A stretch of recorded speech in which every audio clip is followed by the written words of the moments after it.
Hi, everyone. We are approaching the last we're in the last 2 weeks of this class, and there's exciting news. We're going to talk about the thing that probably most of you thought economics was all about, namely money. But in fact, economics is about allocation of resources, which is really the goods and the things in place and the labor in the economy. And money is just a way to achieve that allocation of resources.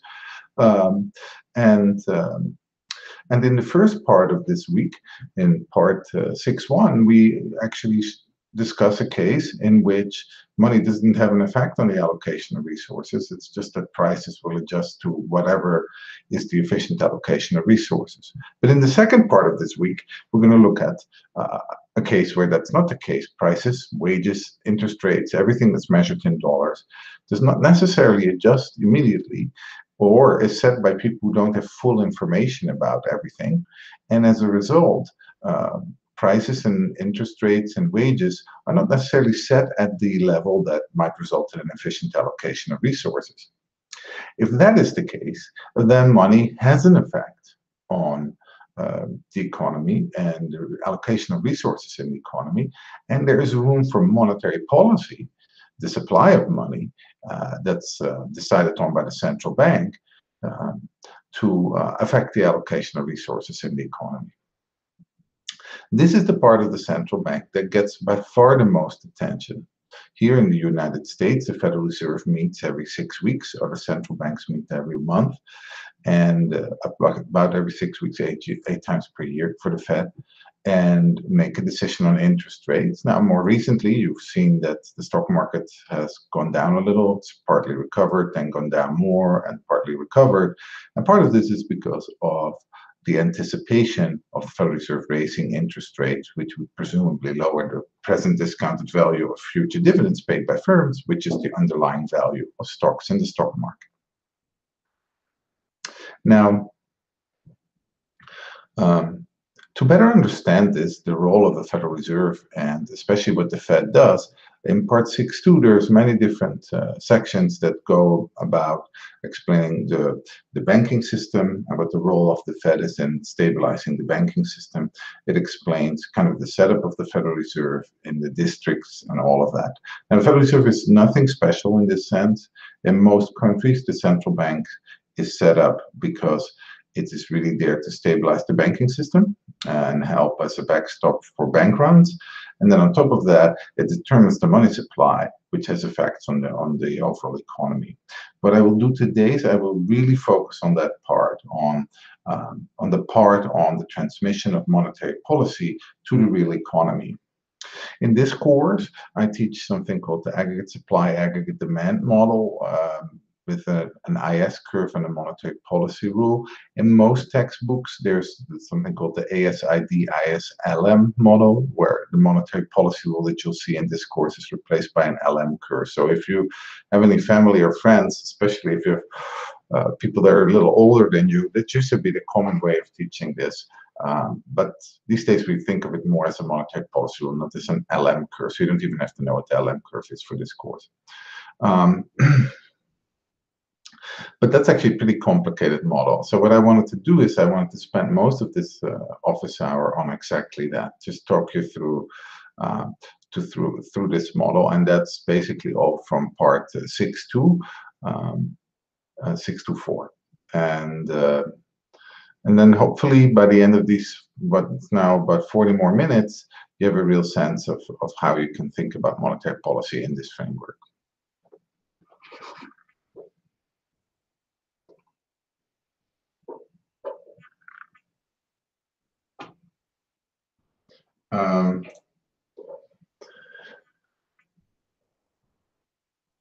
I wanted to check one technical thing here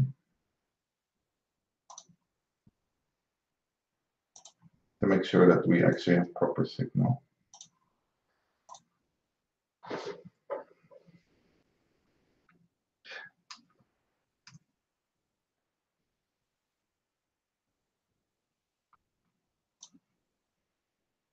Sorry about that, but I want to make sure that this is done correctly. So what I'm going to do is I'm going to talk through 6.2.4 and we're going to talk through all the different diagrams that come with that section.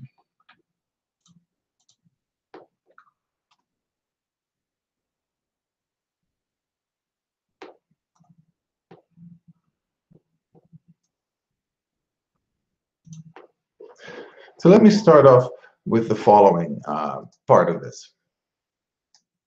So the first real question, so this is kind of a slide from the beginning of part 6.2.4, is just thinking about what happens in an economy when the central bank takes monetary policy actions.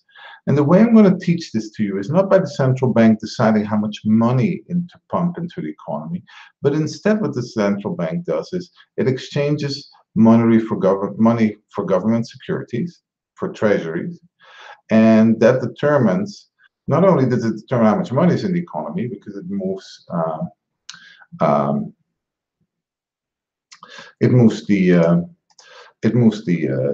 the amount of money that banks hold and the amount of treasuries that the central bank holds around. But because the central bank buys these government securities in a market, it actually affects the price of these treasuries, which is the interest rate.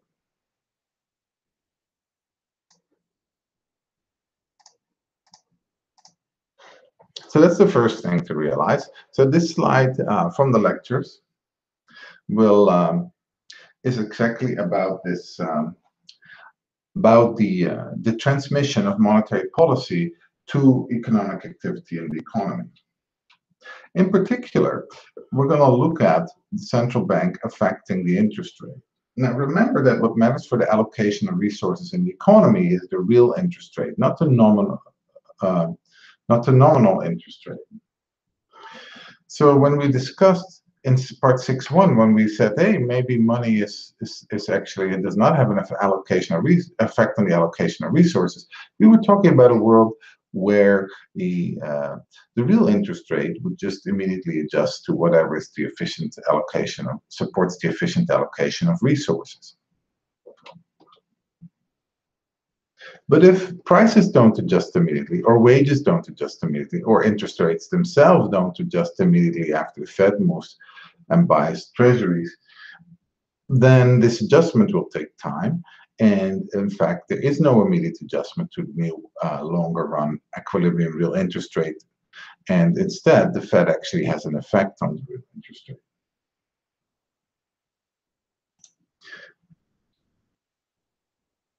Now, this is not some hypothetical case.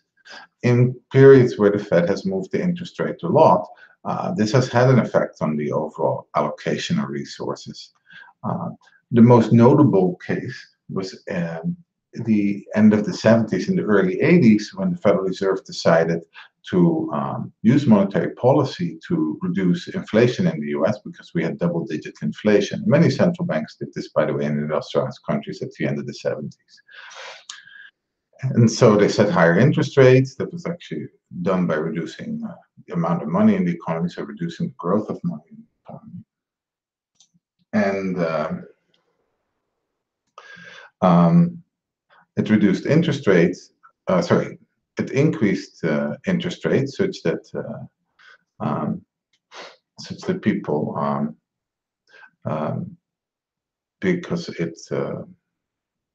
the Fed sold treasuries and took money, and for that it received money and took that money out of the economy.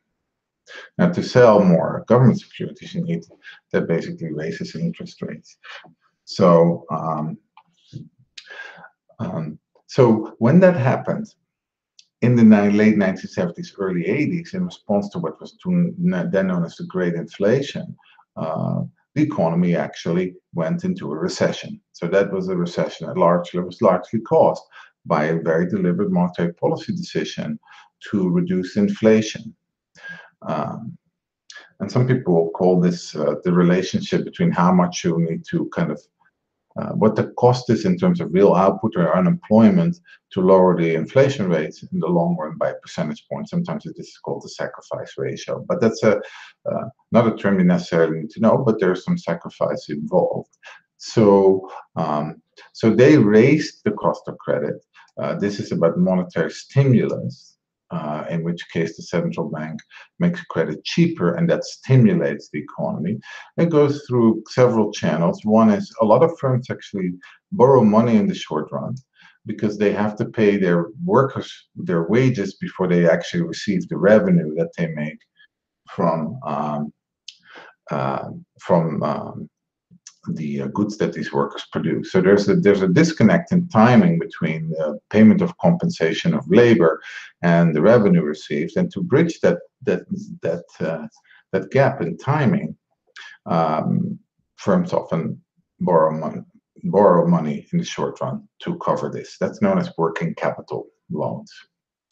Now, you and I probably have friends or ourselves have a car or have a house, and most of us, here in the US at least, don't buy these things outright. We get a loan for them.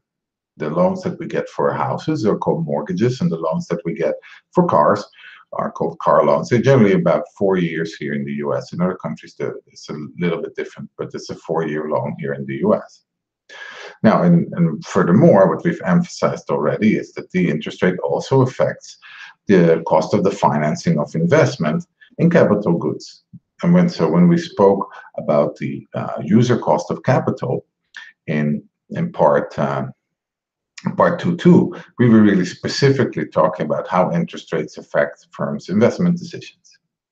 So all of these three things, if credit is cheaper, then it's cheaper for firms to get working capital, it's cheaper for households to get financing for their houses and for their cars and other consumer durables, and it's cheaper for firms to get financing to do their investment and to add capital goods. So this is a way through if the Fed can actually lower and raise the real interest rate, because prices and wages and interest rates don't all immediately adjust. And this is why we have to make the assumption that to some extent prices, wages, and interest rates are what we call sticky, or they're set in such a way that they're slow to adjust. They're not sticky, they do adjust, but they're adjusting more slowly than they would in the absence of the incomplete information that firms have and that employers have and that even banks have when they set prices, wages, and interest rates.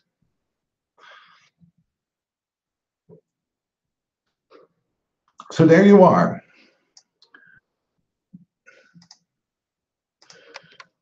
Once you have those nominal rigidities and there's not full adjustment of the dollar-denominated prices in the economy, which we generally classify in terms of 3 categories, as you saw, then we're going to have some interesting things happening.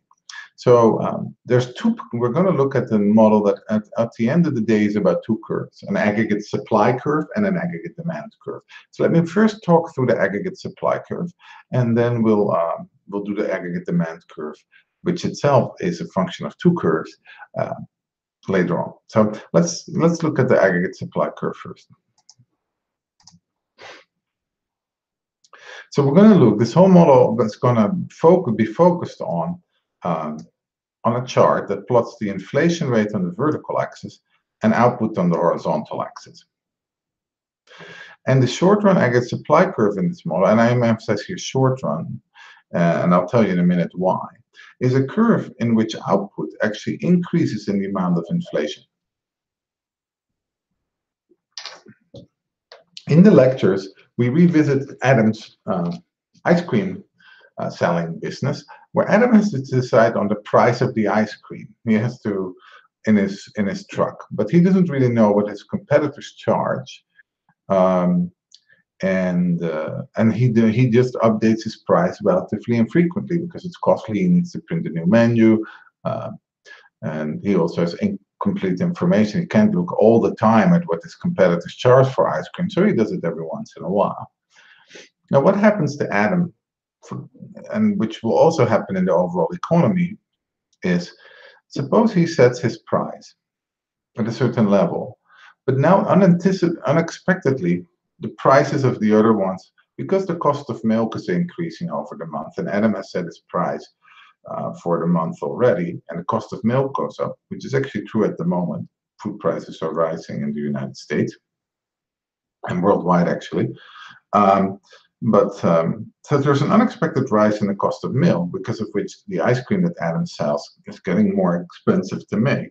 Now, he has already set his price, and he will update his price at the end of the month again to reflect that increase in cost. But for the moment, he just set his price to say $2 a cup for his ice cream. Now, if he would be looking around, taking everything into account, he would be updating the price to $2.50, say. But he's not doing that every moment. He's just rethinking the price that he sets on a monthly basis.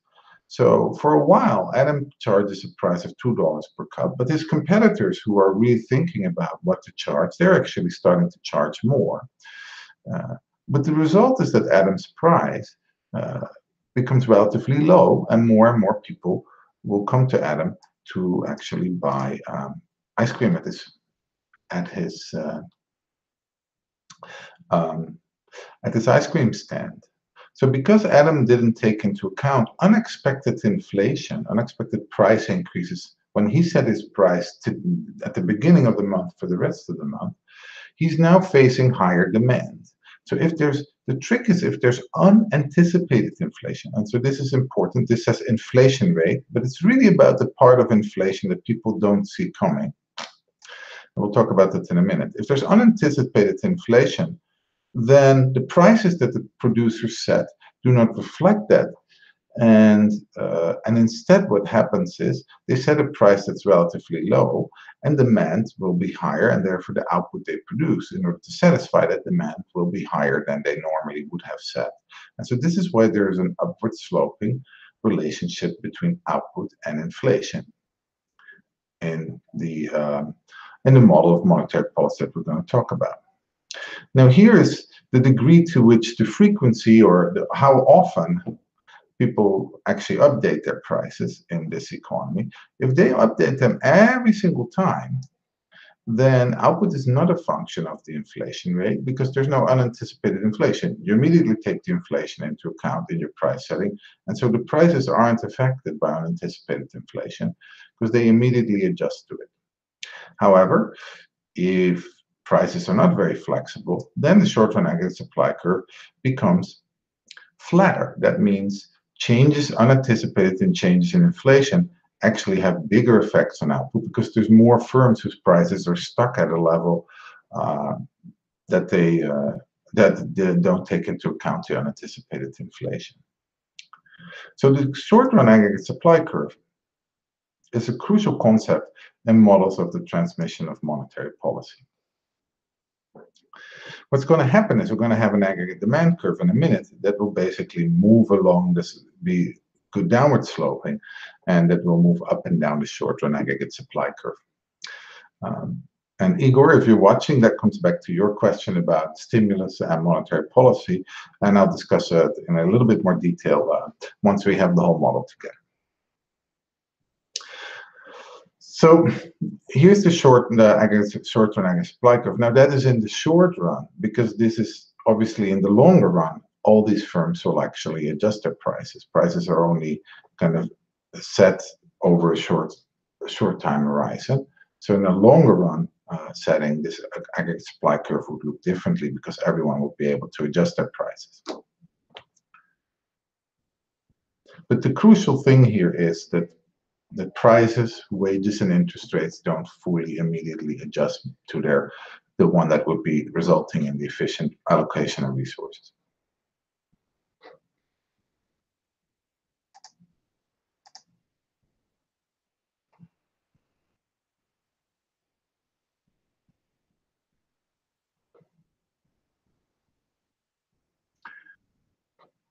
I realized I was talking to something, but I wasn't sharing my screen. So let me share my screen one more time. So the short-run aggregate supply curve is this upward sloping curve,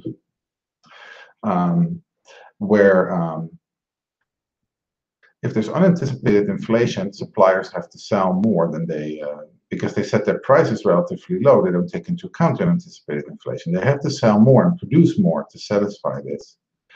But as a result, if there's unanticipated inflation, they thus get higher output. And what I discussed, but what I didn't show you, but let me show that to you now, is that if prices were fully flexible, this curve is basically vertical because all pricing already takes into account all inflation. There's no unanticipated inflation for firms that set prices.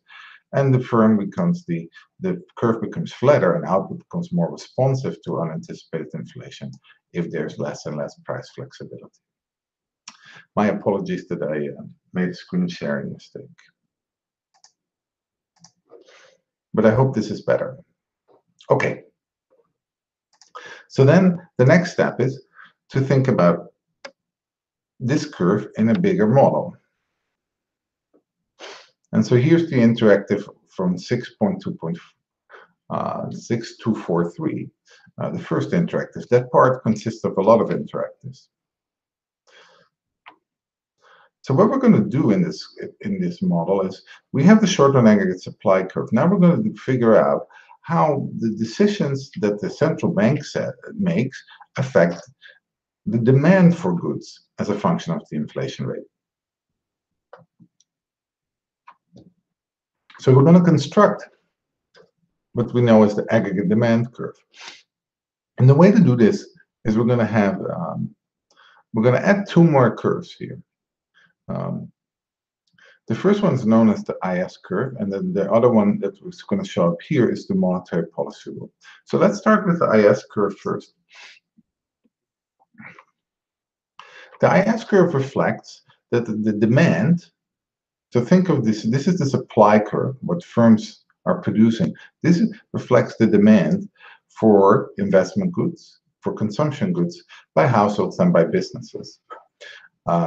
And remember that if the interest rate is high, and here the real interest rate is actually on the vertical axis.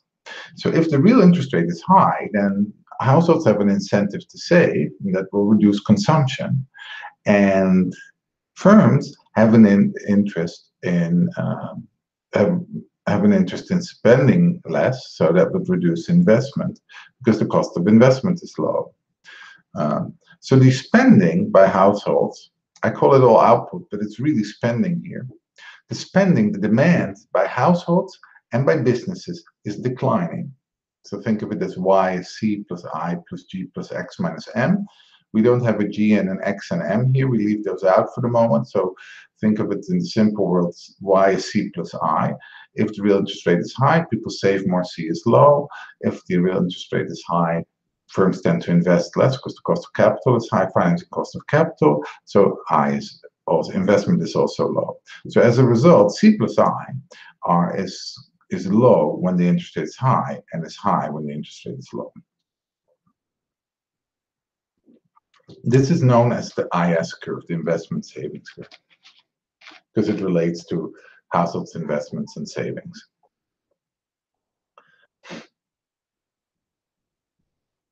So now you have two curves, but this is the first of two curves that helps us construct the aggregate demand curve. The second is known as the monetary policy rule. What this is saying is that the central bank decides based on the interest rate what real interest rate to set. What they really do is actually, based on the inflation rate, they decide what the real interest rate to set. Now, this is a very simple monetary policy rule, and real life, the Fed makes slightly more complicated decisions, but the concept is pretty much like this. When inflation is high, the Fed tends to set the real interest rate high, like, for example, at the end of the 1970s under Paul Volcker, to reduce inflation. And you'll see how moving this monetary policy rule around will actually affect inflation in a minute. And then if the inflation rate is low, the Fed sets a low real interest rate. Now, what's crucial here is that we're saying that the Fed can actually affect the real interest rate. And this is, again, where price stickiness comes in. If inflation and prices adjust slowly, remember the real interest rate is the nominal interest rate minus inflation, expected inflation actually. So if the expected inflation only adjusts slowly and the Fed can move the nominal interest rate around quickly, then they can actually affect the real interest rate in the short run. And so what the Fed does actually is when they meet 8 times a year, they don't really choose a real interest rate. They choose a nominal interest rate. In fact, a particular nominal interest rate for interbank lending known as the Fed funds rate. But conceptually what they do is they choose a nominal interest rate because that nominal interest rate is going to move faster than the inflation rate, and so it's going to move the real interest rate around in the economy.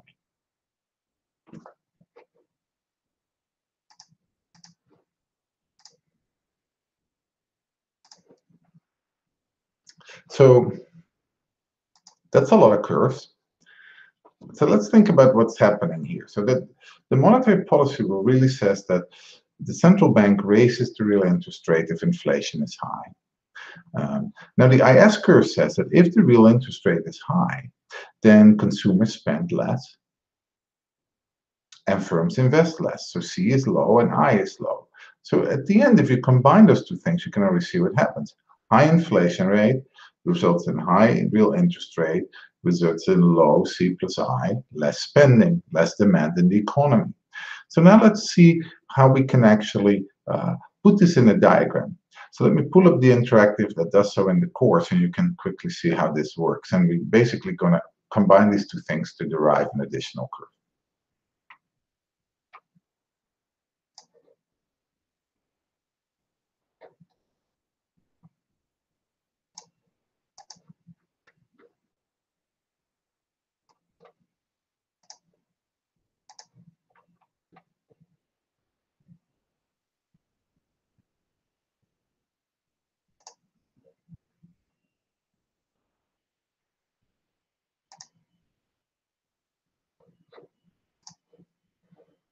So to do this, let's look at the following diagram. Here it comes. This is this 8th interactive in 6243. So you can already see this is getting pretty involved. But what we're going to do is we're going to basically choose a particular interest rate, inflation rate. Choose this inflation rate. Now, the lower right diagram in these 4 diagrams actually doesn't have a curve in it, but it does is it maps the inflation rate from the horizontal to the vertical axis. And so the one line that does that is known as the 45-degree line. So if we're going to go plot the inflation rate on the vertical axis, now we're going to move it to the horizontal axis. Because it's on the horizontal axis now, we can find the corresponding real interest rate that the central bank would set at such an inflation rate. So that corresponding real interest rate would be here. And the IS curve now tells us, at that real interest rate, what's the level of demand for goods and services in the economy? And thus the level of output. Put it here in the first diagram at exactly the point where we have chosen the inflation rate. And this is the amount of output demand in the economy, rather spending in the economy, at the inflation rate that we've chosen. Now, I chose just one random inflation rate here. In fact, it's 5, because that's the way I've normalized the diagram for you. So, but I can choose any inflation rate. And as you see in this interactive, if you look at this point D, what happens to point D? If I choose a lower inflation rate, then the central bank will set a lower real interest rate. That will result in more spending, and you get more demand. And voila, there you have it. We can trace out a curve in the output inflation diagram that tells us how much spending there is for every different inflation rate.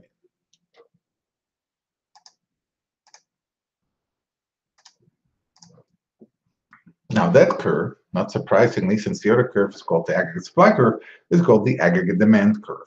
It basically measures the spending, the demand in the economy as a function of the inflation rate. But remember, this is all, and this is all in a very simple economy. But this framework is extremely powerful to think about monetary policy. So let me first show you kind of the derived aggregate demand curve, and then we will start thinking about how you can think about monetary policy.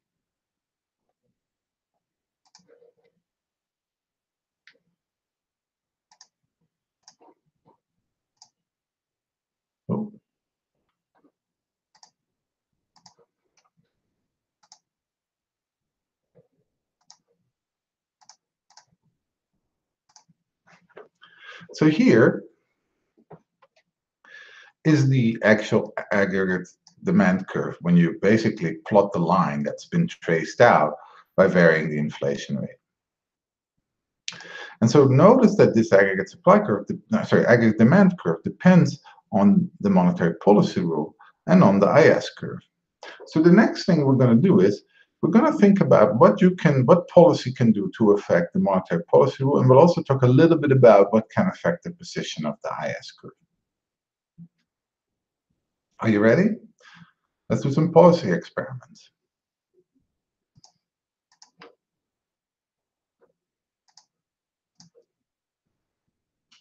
Yeah, because now you have basically everything set. So really the ASAD model is basically, at the end, is two curves in the output inflation diagram. One is the aggregate supply curve and one's the aggregate demand curve. But to understand the impact of policy, it's important which policy decisions drive the aggregate demand curve. And therefore, we plot the aggregate demand curve as a function of, or as being derived from, the monetary policy decisions, namely the monetary policy rule, as well as the households and the business decisions. And we can talk a little bit about the government later on, which are reflected in the IS curve.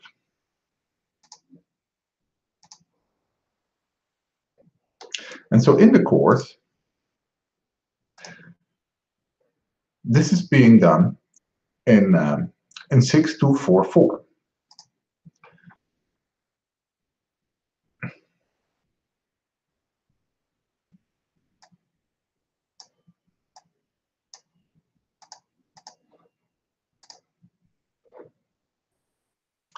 So let me share with you the main interactive from 6244.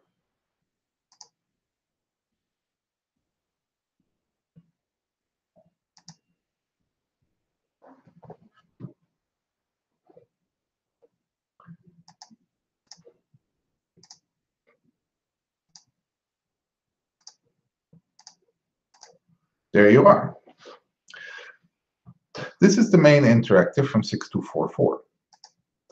It shows you those four diagrams again, the one that's not so interesting, where the inflation rate is just mapped into itself, the central bank's decisions, the monetary policy rule, the actual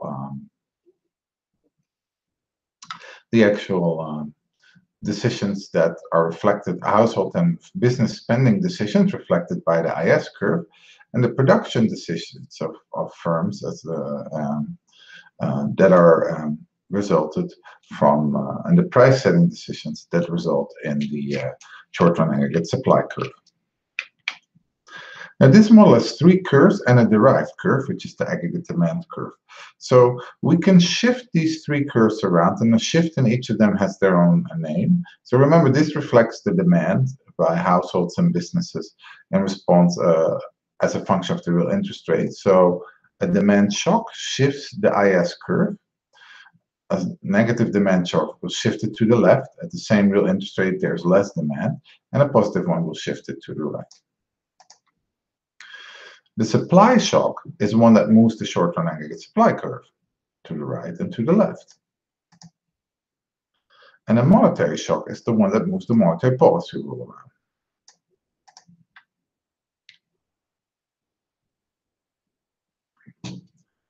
Well, that's it. That's everything you need to know. Now let's just talk you through some stories so you understand this. And we have about 10 minutes left, so we'll go through a couple of scenarios. So when you think of recessions being caused by a shortfall in demand, then a recession can be interpreted as a negative demand shock. So let's give this economy, we start at zero, let's give it a negative demand shock. Here's a negative demand shock. What's happening? What's happening is that the aggregate demand curve has shifted down, shifted to the left, and has gone basically down the aggregate supply curve to a lower level of output and a lower level of inflation. So if there's demand shocks that drive recessions, then you would expect inflation to go down and output to go down. So now the economy is in a recession, so what can we do? Well, there's actually two things we can do. This part's about monetary policy. So the first thing you can do is reestablish aggregate demand by changing monetary policy. And how you do that is, instead of setting this real interest rate uh, at the foregoing inflation rate, you're just going to set a lower real interest rate. But then what will happen is that the equilibrium intersection of the aggregate demand and aggregate supply curve will move, because now I'm going to move the aggregate demand curve by giving the economy a monetary policy shock. Here it is. I'm stimulating the economy. I'm setting a lower real interest rate than I did before at the same inflation rate. And as a result is I'm choosing more spending at the same inflation rate, and I am stimulating the aggregate demand curve. The aggregate demand curve is going to go out, move outwards. So this is called stimulative monetary policy. If you do the opposite, it's called contractionary monetary policy.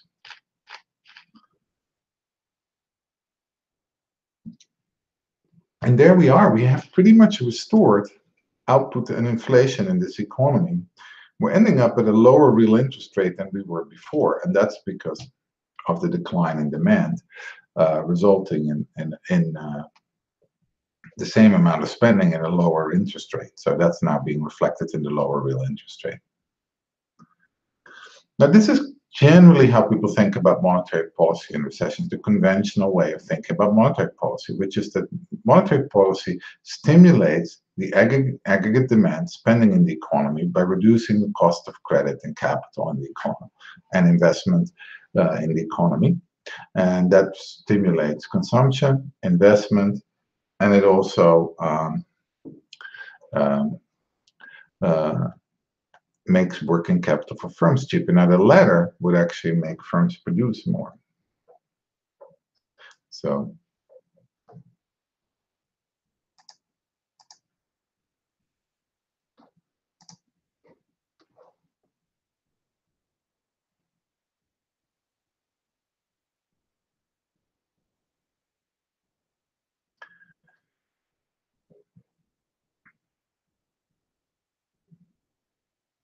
So that is the first thing to think about, which is what can monetary policy do to offset the decline in demand in the overall economy?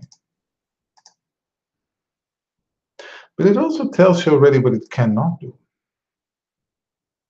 So let's think through this one more time. But now think about an economy where output is low and inflation is high. Now that's an economy that the 70s is a case where that was true. An economy like that is called an economy in stagflation. And that's an economy where there's a negative supply shock. In that case, the aggregate supply curve moves in, output goes down, but inflation goes up. Now, in that case, monetary policy has a much harder time stabilizing economic activity. You see, because what does monetary policy do? It's going to move the aggregate demand curve up and down the aggregate supply curve. So if your monetary policy would now stimulate the economy, you could stimulate it and have partly a recovery in output, but this stimulus is actually going to raise the inflation rate even further. So you're going to have a much higher inflation rate in that case. So monetary policy is a policy tool that works well if because it mainly works through spending. There are some supply effects that we could totally ignore here in this model, but to the extent that it mainly works through spending, it's a tool that works well to generate what we call a positive output inflation trade-off. It can stimulate output by raising inflation, or it can reduce output by lowering inflation all along the short run, because there's the upward sloping short run aggregate supply curve.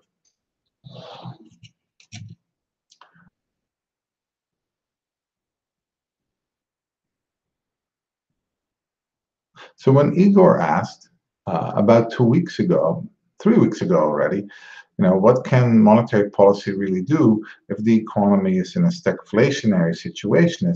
There's not a lot that monetary policy can do if it only works through stimulating spending. In a stagflationary economy, what you really want to think about is what could actually increase output and move the short-run aggregate supply curve to the right. And often this has to do with productivity growth, or sometimes this inward shift in the short-run aggregate supply curve reflects a failure of the financial system that monetary policy could affect through other measures, but not necessarily by moving the interest rate around. Now, in the latter part of 6.2, we talk about the global financial crisis in 2008 and monetary policy response to that. And in that case, you're already getting some example about how the Federal Reserve acted to prevent a real collapse of the short-run aggregate supply curve by total collapse of financial markets. So you'll see a little bit of that in the framework. So you can think back about that in this framework. Let me say one more thing about this model. So this part is mainly about monetary policy, but I actually really also want to talk about something else here, namely fiscal policy. This is kind of an afterthought in this section 6.624, but it's kind of cool to think about it. Remember that we were talking about fiscal policy and short-run stimulative fiscal policy last week in part 5.2. So think about it this way. Suppose spending, so forget about foreigners for a second. So we just Y is C plus I, but also plus G. So the government's spending decision is going to affect the position of the IS curve. That is, if the government spends more, the IS curve will move outwards. If the government spends less, the IS curve moves inwards. Now, this is assuming that the government spending doesn't reduce consumption and investment by businesses, because they, for example, might anticipate, like in Ricardian equivalence, that they will have to pay back taxes in order to cover the cost of the spending. But if that's not the case, then the government actually has some control over the position of the IS curve. So, and think about it very simply. Suppose C and I collapse and there's a negative demand shock. What can the government do? The government can step in and substitute for some of that spending itself, and step in and be the spender and move the IS curve back and then stabilize the economy. So some people also use the IS, the aggregate demand, aggregate supply model that I'm showing you here to kind of understand the effects of government spending. And in this case, it also will give you a stimulative effect, but it will also affect inflation. In this case, it will also higher inflation to happen. We're almost at the end of this office hour, but I do want to talk through a couple of more things. There's a nice little video of my dieting exercise from a decade ago. But I do want to say that one of the things I have done so far in this lecture is I have taken the position of the short-run aggregate supply curve as fixed. But it's not fixed. It actually is a function of the central bank's policy. Remember that the short-run aggregate supply curve is all about unanticipated inflation. So it's about unanticipated inflation and deviation from what people would think would be average inflation. And so it's important for the central bank to actually communicate this average inflation they're eyeing. In the United States, this is 2% on the personal consumption price index, 2% a year, and that's called the inflation target. So section 6246 will talk you through what happens if the Fed does not credibly communicate an inflation target. This will unanchor the position of the short-run aggregate supply curve, and this will make it almost impossible for the central bank to have stimulative monetary policy, because households will basically immediately update their expectations of longer-run inflation, because they basically think about it this way. If the central bank would always use stimulus to stimulate the economy every time over and over and over again on a day-to-day basis, then people would not be surprised by the inflation. They would anticipate this inflation, so they would change their inflation expectations. Now, this insight is something that is, it's very powerful, but it's also very useful to think through. This is a principles class, and in a principles class, we tend to kind of take talk about expectations as if they're somewhere out there, but clearly they're a function of what people expect the government to do. So one of the big developments in macroeconomics in the 70s and 80s was people thinking about how do people form expectations about government policies, and once they update those expectations in response to the policies, what is the actual effect of that? And So this part 6246 will give you a little primer on that and a little flavor of that discussion.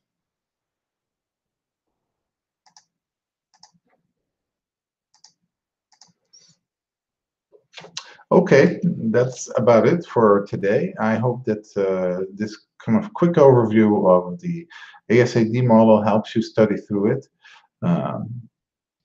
It's kind of cool to work through the interactives, move the curves around, and get a real sense of what happens to them when you do a demand shock or a supply shock. I hope the interactivity helps you.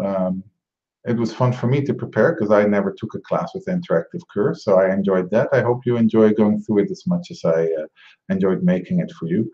And then I'll see you next week. Next week, the good news is that only part 7.1 is new material. It's on globalization and trade and exchange rates. That's a lot to cover because it's the whole world except for whatever country you're watching this from, your home country. But we'll talk through that. Because it's the only new material, some of the parts are a little longer for you to read through to better understand some of the discussions on globalization. And then the second part of part 7, is really just to help you review and prepare for the final exam, which is coming around pretty quickly. Okay, good luck on all the problems you're doing. We're seeing you guys are making, not only guys, by the way, that you're making good progress, and yeah, we're looking forward to seeing how you're doing on this week's problems as well as on the final. Okay, have a good week.